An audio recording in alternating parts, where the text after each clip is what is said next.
ॐ श्रीगणेशायै नमः। श्रीसरस्वत्यै नमः। वागर्थाविव सम्पृक्तौ वागर्थप्रतिपत्तये जगतः पितरौ वन्दे पार्वती परमेश्वरौ। वसुदेवसुतं देवं कंसचाणूरमर्दनं देवकी परमानन्दं कृष्णं वन्दे जगद्गुरुं श्रीकृष्णं वन्दे జగద్గురుం. భాగవత గేయసుధలో 6వ స్కంధానికి స్వాగతం. శ్రీరమామణిరమణ కౌస్తుభాభరణ सकलभूभरण आश्रितपापहरण दीनावनादानवानीकसंहरण दशरथात्मजरामधरणिजारमण వ్యాసభగవానునకు వందనంబునరించి పోతన మహాకవికి చేతులను జోడించి రామాజ్ఞచే పలుకు భాగవత సుధయందు హరినామమును తెల్పు 6వ స్కంధమిది. శ్రీ విష్ణు క్షేత్రమౌ నైమిసారణ్యమున సూత పౌరాణికులు ప్రీతి బోధించినది.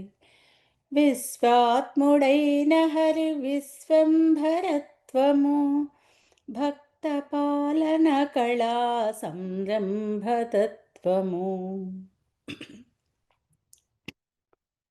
పరమాద్భుతం వైన భాగవత గ్రంథమున హరినామమును తెల్పు 6వ స్కంధమున నరకమోచన మార్గమడిగిన నరేంద్రునకు పరమయోగీంద్రుండు శుకయోగి తెల్పెనిటు.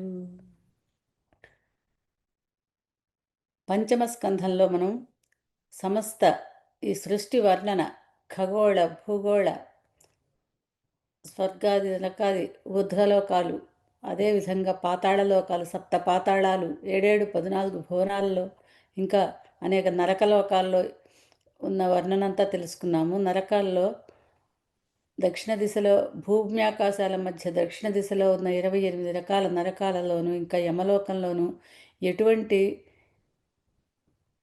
పాపాలకు ఎటువంటి శిక్షలు విధించబడతాయో అంతా వర్ణించి చెప్పారు శ్రీ శుకయోగీంద్రుల వారు. అప్పుడు శ్రీ పరీక్షణ్ మహారాజు ఈ విధంగా అర్థిస్తున్నారు: స్వామి, ఈ నరకం నుంచి విముక్తి అయ్యే మార్గమే లేదా? నరకం రాకుండా ఉండడం కోసం ఏమి ఉపాయం ఉన్నది? సామాన్యులు సైతం ఏ విధంగా తరించగలరో చెప్పవలసింది అని ప్రార్థిస్తున్నారు. నరకమోచన మార్గమడిగిన నరేంద్రునకు పరమయోగేంద్రుండు శుకయోగి ఇట్లనియే. పరీక్షణ్ మహారాజుకు తెలియజేస్తున్నారు శుకయోగేంద్రుల వారు. వినవయ్య నరనాథ ఒక రహస్యము గలదు, హరినామమును మించు ముక్తి మార్గము లేదు. వినవయ్య నరనాథ ఒక రహస్యము గలదు, హరినామమును మించు ముక్తి మార్గము లేదు. హరినామ కీర్తనము అమిత పుణ్యప్రదము, హరినామ కీర్తనము అమృత సమానము. సరిలేని హరినామ సంస్మరణ మాత్రమున సకల జన్మల పాపములు సమసిపోవు. సరిలేని హరినామ సంస్మరణ మాత్రమున సకల జన్మల పాపములు సమసిపోవు. వేద వేద్యుని సేవ వేదాంత విభు సేవ కలుష సంహారకము కళ్యాణకారకము. చెప్తున్నారు పరీక్ష నరేంద్రులకు శుకయోగేంద్రుల వారు.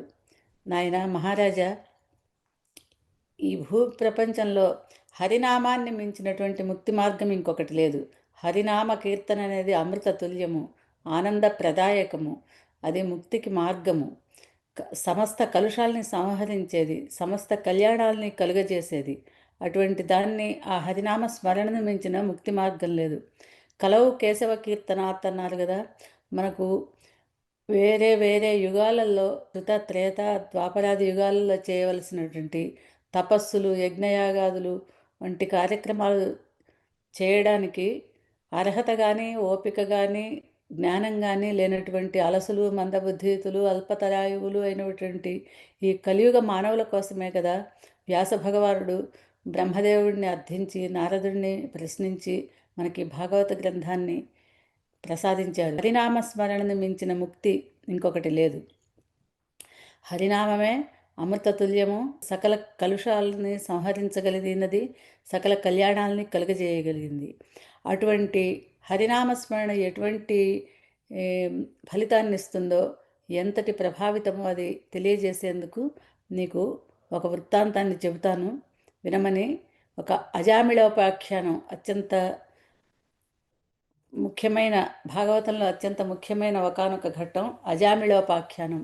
అతి తేలికగా సామాన్య మానవులు సైతం తరించటానికి ఏమిటయ్యా భాగ్యం అంటే, అజామిళోపాఖ్యానం ద్వారా మనకు హరినామ మహిమ, హరినామ స్మరణ మహిమని తెలియజేస్తున్నారు శుకయోగీంద్రుల వారు.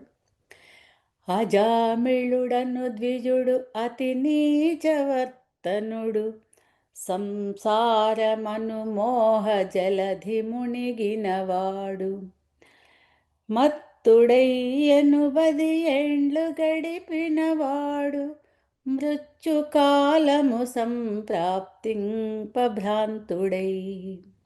చాలా క్లుప్తంగా చెప్పవలసి వచ్చింది, ఎందుకంటే ఇది సంక్షిప్త భాగవత సుధ గనక. ఈ అజామిళుడు అనేవాడు కన్యాకుబ్జం అనే నగరంలో జన్మించిన ఒక సద్బ్రాహ్మణ సద్వంశంలో, మంచి కులగోత్రాదులు, వేదనిష్ట కలిగినటువంటి సద్వంశంలో జన్మించినవాడు, మంచి సదాచార పరాయణుడు, ఎంతో వేదాధ్యయనం చేసినవాడు.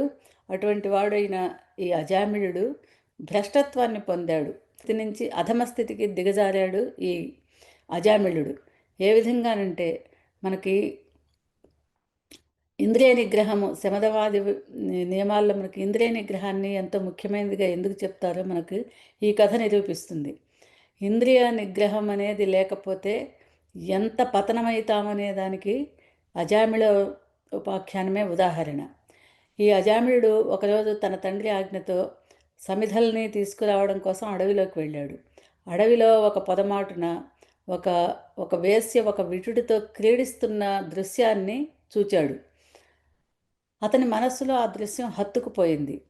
ఎంతో దాని పట్ల ఎంతో అనురక్తి చెంది ఇంకా పదే పదే అదే గుర్తు రావడము. అదేవిధంగా మనం ఒక విషయాన్ని చూస్తే ఏమవుతుంది అంటారు ఇప్పుడు మన వాళ్ళు, చూసినంత మాత్రాన ఏమవుతుందా అంటే, మన చక్షురేంద్రియానికి కానీ, మన శ్రవణేంద్రియానికి కానీ ఎంతటి ప్రభావం ఉంటుందో మనస్సు మీద తెలియజేసేది ఇది. ఇప్పుడు వేరే అక్కర్లేదు, మనకు ఉదాహరణగా చూస్తున్నాం. ఈ సెల్ ఫోన్కి బానిసలైపోవడం అంటే ఏమిటి? ఏదో ఒకటి అందులో చదవాలి, ఏదో ఒకటి వినాలి, అంటే చూడాలి, వినాలి, చదవాలి. ఇవన్నీ కూడా ఏమిటి, మనము ఆ ఇంద్రియాన్ని మన మనస్సును అరికట్టలేక దానికి బానిసై కదా చేస్తున్నారు. ఎంత లోకమంతా కూడా చాలా వరకు ఈ విధంగా ఉంది. దానికి బానిసలైపోయి, మాధ్యమానికి బానిసలై ఉన్నారనే విషయం ఎవరు చెప్పక్కర్లేకుండా అందరికీ తెలిసిన విషయం. ఆ విధంగా అంతటి ప్రభావం మనసు మీద ఉంటుంది మన ఇంద్రియాలకి, మన పంచేంద్రియాలకి. ఆ విధంగా ఇంద్రియానికి లోబడిన వాడే చక్షురింద్రియం వల్ల పతనమై నిరంతరము ఆమె స్మరణ మానలేక ఆ వేసే ఇంటికి వెళ్ళి తన్ని బతిమాలి బామాలి ఏదో విధంగా ఒప్పించి తను పెళ్లి చేసుకోమంటాడు. ఆ వేసే భయపడుతుంది. అయ్యా, తాము సదాచార సంపన్నమైన కుటుంబంలోంచి వచ్చినట్టున్నారు, దయచేసి నాతో సంబంధం పెట్టుకునేటువంటి పాప పనులు చేయవద్దని బతిమాలినప్పటికీ కూడా వినకుండా ఏదో విధంగా తనకున్న ధనమంతా ఇచ్చి అనేక రకాలైన ప్రలోభాలను చూపించి ఆ వేసిని వివాహం చేసుకుంటాడు. దాంతో సుఖిస్తూ అనేకమైన ఇంకా సంతానాన్ని కంటాడు. ఆ తర్వాత తనకున్న సమస్తమైన ధన సంపదల్ని దానికోసమే, ఆ సంసార పోషణ కోసమే వినియోగిస్తుంటాడు. ఇంటి వద్ద చక్కని సాంప్రదాయబద్ధంగా తల్లిదండ్రులు సమకూర్చి తనకు చేసినటువంటి భార్య ఉన్నది. ఆ భార్యను కానీ తల్లిదండ్రులను కానీ ఎవరిని పట్టించుకోకుండా ఇంకా ఆ వేశ్య వ్యామోహంలో మునిగిపోయి దానితోనే ఉంటాడు. ధనం ఎంతకాలం ఉంటుంది? ధనం లేదు, అయిపోయింది ఖర్చు పెడుతూ ఉంటే.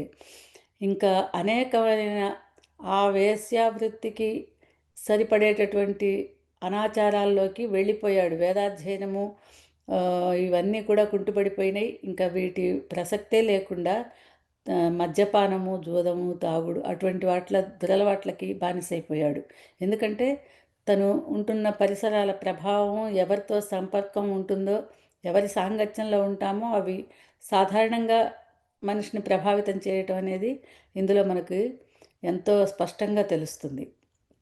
ఆ విధంగా వేశ్యాలోలుడై భ్రష్టమై జీవనాన్ని గడపటం కోసం దారులు కొట్టి ధనవంతులు దోచుకుని దొంగతనాలకి, హింసకి, జూదానికి పాల్పడుతూ ఈ విధమైన నీచమైన జీవితాన్ని గడిపి 80 సంవత్సరాల జీవితాన్ని గడుపుతాడు. ఇంతకాలం గడిపిన తర్వాత వృద్ధాప్యం వస్తుంది. వృద్ధాప్యంలో అవసాన కాలం వచ్చినప్పుడు అతన్ని తీసుకువెళ్ళడానికి యమదూతలు, అతని ఆయుష్ తీరిపోయే సమయానికి యమదూతలు వస్తారు. యమదూతలు ఎప్పుడైనా కూడా మనిషి ప్రాణాలు పోతూ ఉన్నప్పుడు మాత్రం ఆ యమదర్శనం అవుతుంది. అది ఇంకొకళ్ళకి చెప్పలేనిది, ఆ జీవుడు మాత్రమే దర్శించగలిగినది. లాంటి ఆ యమదూతల్ని చూచి భయభ్రాంతుడైపోయి తన ఆయువు పట్ల నుంచి పోతున్న ప్రాణాలని ఉగ్గబట్టుకుని భయపడిపోయి తన చిన్న కుమారుడికి అతడు నారాయణ అని పేరు పెట్టుకున్నాడు. అటువంటి క్లిష్ట సమయంలో అతనికి తన కుమారుడు గుర్తొచ్చాడు. ఏ ప్రాణికైనా ప్రాణం పోతూ ఉన్నప్పుడు అవసాన కాలంలో తనకు ప్రియమైన వస్తువు కదా తలుపుకొస్తుంది. తన కుమారుడి మీద వ్యామోహంతో నారాయణ నారాయణ అని వాడు ఎక్కడో ఆడుకుంటున్న పిల్లవాడిని 3 సార్లు పిలిచి ఘోషించాడు. తన ముద్దు తనయుని నారాయణాఖ్యుని పుత్రమోహంబున భ్రాంతితో మదిదలచి నారాయణాయంచు ముమ్మారు ఘోషించే యమదూతలను భయంకర రూపులను గాంచి. ఆ భయంకరులైన యమదూతల దర్శనం అయినప్పుడు ఆయన వెంటనే నారాయణ నారాయణ నారాయణ అని 3 సార్లు తన కుమారుణ్ణి గొంతెత్తి ఎక్కడో ఆడుకుంటున్న వాడిని పెద్దగా ఉచ్ఛస్వరంతో పిలిచాడు. ప్రభునామ స్మరణంబునాలించి అంతలో విష్ణుదూతలు వాయువేగముననే తెంచి యమభటుల బడద్రోసి వారింపవారిగని యమదూతలు తత్కారణం బడిగిరి. ఎప్పుడైతే నారాయణ నారాయణ అని శబ్దం ఉచ్చరించాడో విష్ణులోకం నుంచి విష్ణుదూతలు 4 వేతించారు. వారు ఆ యమభటుల్ని వారించి పడద్రోసి వాళ్ళని పక్కకు నెట్టివేశారు. అప్పుడు యమకింకర్లు ఇదేమిటి కారణం? ఇతను ఎంతో పాపజీవి, భ్రష్టమైన జీవితం గడిపినవాడు, అనేక రకాలైన పంచమహాపాతకాలని వనరించినవాడు, దుర్మార్గుడు. ఇతన్ని తీసుకోపోవాల్సింది మేమే కదా, మీరెట్లా వచ్చారు? మేము సరిగానే అంతా చూసుకుని వచ్చాం కదా, చిత్రగుప్తుడి చిట్టాలో ఈయన పాపాల లెక్క అంతా ఉన్నది, ఇతను పాపాత్ముడు, మీరెందుకు మమ్మల్ని తొలగద్రోసి ఇతన్ని కాపాడుతున్నారు అని అడిగాడు. దివ్యస్వరూపులగు శ్రీ విష్ణుదూతలకు ధర్మస్వరూపులగు యముని దూతలకును సంవాదమై వేదత్రయసారమైనట్టి భాగవత ధర్మంబునాలించి బ్రాహ్మణుడు. అప్పుడు జరిగిన ఆ విష్ణుదూతలకు యమదూతలకు మధ్య జరిగిన సంవాదమే, వారి ప్రశ్నోత్తరాలే సమస్త భాగవత ధర్మము అని చెప్పబడింది ఈ కథలో. భాగవత ధర్మం ఏమిటి? విష్ణుదూతలు అడిగారు, మీరు ధర్మంగానే వచ్చారు, కానీ మీరు ధర్మ సూక్ష్మాన్ని ఎరగరు యమకింకర్లారా.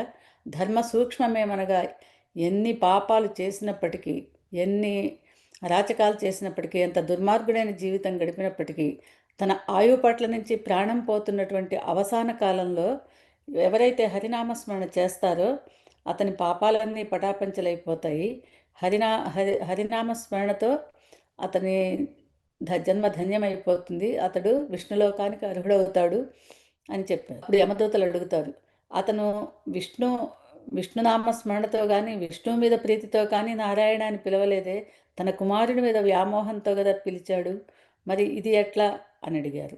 అడిగితే అప్పుడు ఎటువంటి కారణం చేతనైనా సరే వ్యామోహంతో కానీ ఒక కలహంతో కానీ వైరంతో కానీ పరాచకానికి కానీ హేళనగా కానీ ఏ రకమైనా సరే భగవన్నామస్మరణ అనేది అంత్యకాలంలో జరిగినప్పుడు ఆ నామాన్ని భగవత్ స్మరణగానే స్వీకరిస్తాడు ఆ సర్వాంతర్యామి శ్రీమన్నారాయణుడు.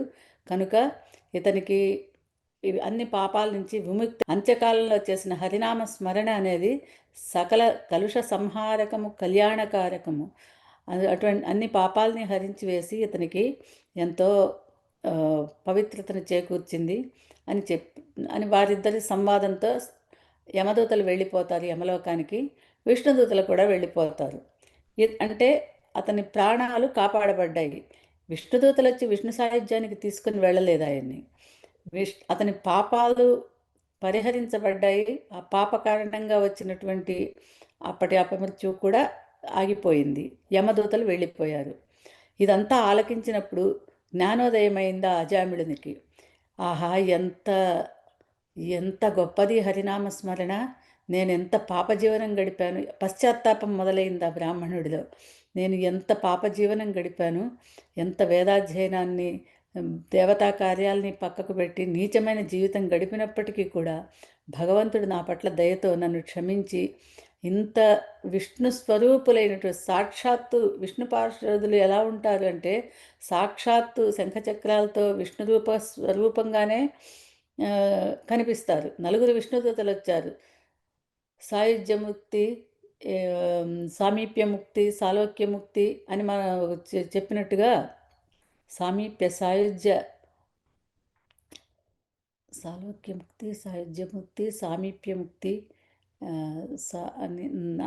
ఆ విధంగా ముక్తి స్వరూపాలుగా 9 విష్ణుదూతలు వచ్చి ఆయనకి ఈ విధంగా అజామిళుడు అనేవాడు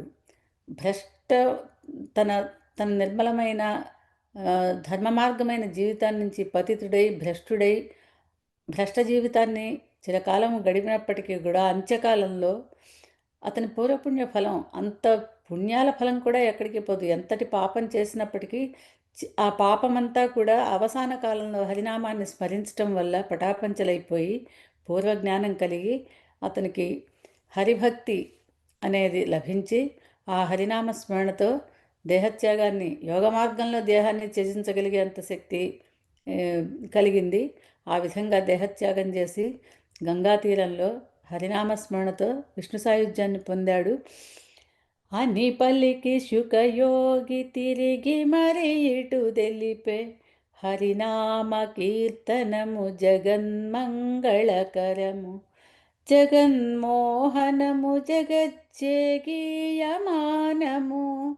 నిఖిల మాయా గుణ విచ్ఛేదకారకము అని చెప్పి ఇంకా శుకయోగిందులో వారు ఈ విధంగా చెప్తున్నారు.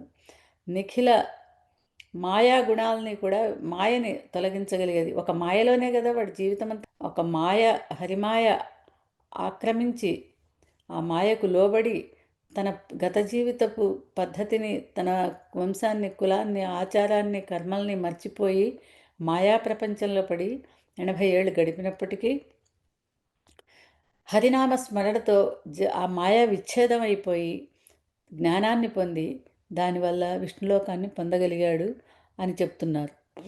హరినామ మహిమ విని ఆనంద హృదయుడై పరవశించిన పరీక్షిన్నరేంద్రునిగాంచి పరమయోగీంద్రుడౌ శుకయోగి మరి తెలిపే పరమాత్ముడైన హరిలీలా విశేషములు.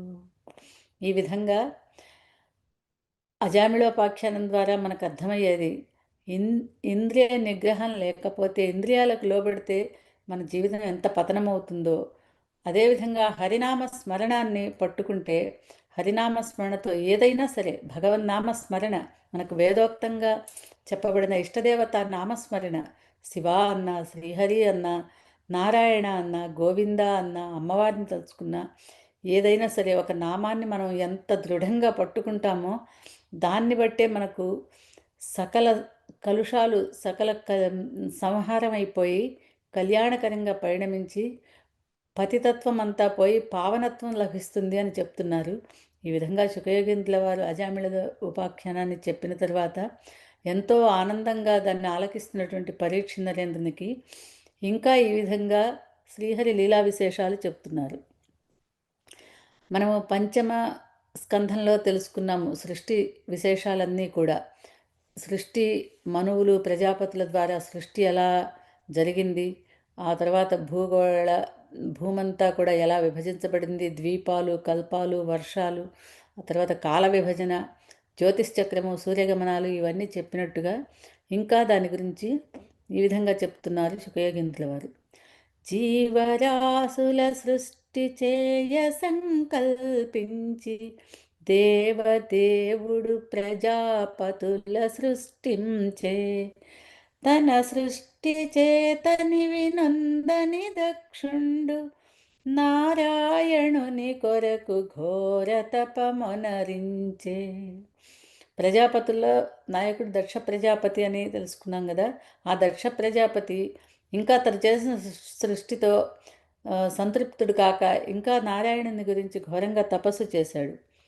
భక్తి పరవశుడైన దక్షు తపముకు మెచ్చి భక్తవత్సలుడైన శ్రీవత్సలాంచనుడు ప్రత్యక్షమై దక్షు సంకల్పమును మెచ్చి ఫలసిద్ధియొసగితానంతర్హితుండయ్యే. ఇంకా సృష్టి విస్తరణ ఇంకా ఇతోధికంగా చేయాలి అనేటువంటి దక్షుని సంకల్పాన్ని మెచ్చుకున్నవాడే శ్రీహరి ఆయన తపస్సుకి ఆయన కోరికని అంగీకరించి ఫలసిద్ధి ఇచ్చి ఆ రకంగా అంతర్ధానమయ్యాడు. అప్పుడు దక్ష ప్రజాపతి సృష్టి కార్యక్రమాన్ని ఇంకా విస్తరించజేయడంలో మొదలుపెట్టాడు. ఆ పైన దక్షుని సృష్టి సంకల్పములు అనేక మంది సంతానాన్ని కన్నాడు. ఆ సంతానం ద్వారా సృష్టి చేయటానికి సంకల్పించాడు దక్ష ప్రజాపతి.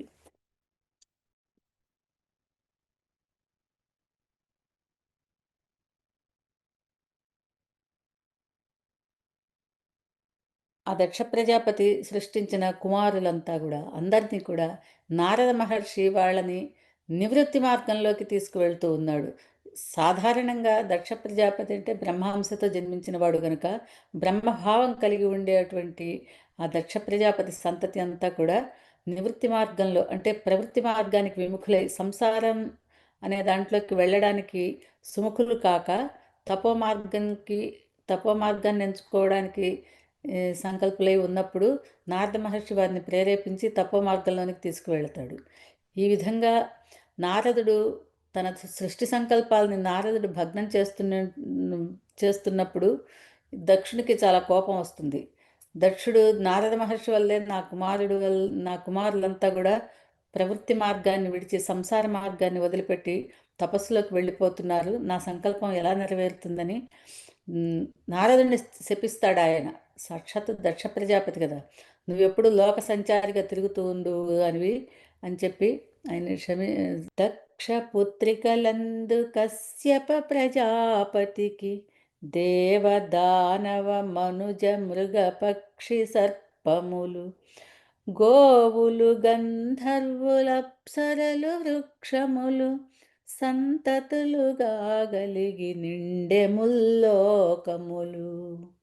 ఈ విధంగా దక్ష ప్రజాపతి తన కుమార్తెలను ఆ కశ్యప ప్రజాపతి వలన సృష్టి ఎలా విస్తరిస్తుంది అంటే దక్ష ప్రజాపతి పుత్రికలందు కశ్యప ప్రజాపతికి సమస్తమైన పక్షిజాతి, మృగజాతి, సర్పజాతి, దేవజాతి, దానవజాతి, వృక్షజాతి, ఇన్ని జాతులు అసలు సృష్టి విస్తరణ ఎలా జరిగింది అనేదానికి ఎంతో అద్భుతంగా మనకు వివరణ చెప్పబడుతుంది.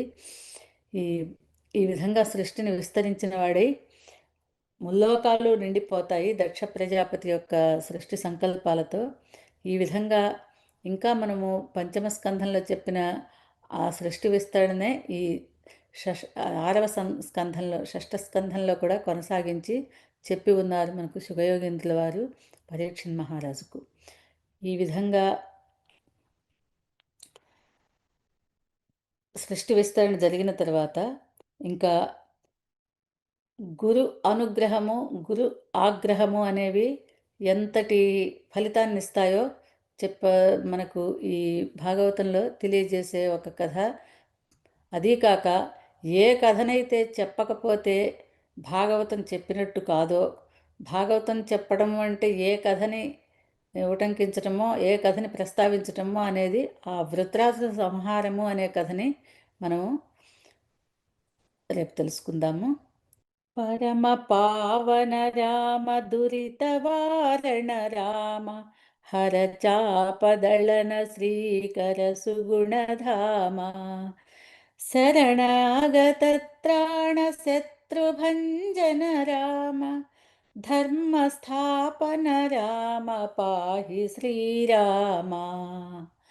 వ్యాస భగవానునకు వందనం బొనరించి పోతన మహాకవికి చేతులను జోడించి రామాజ్ఞచే పలుకు భాగవత సుధయందు హరినామమును దెల్పు ఆరవ స్కంధమిది.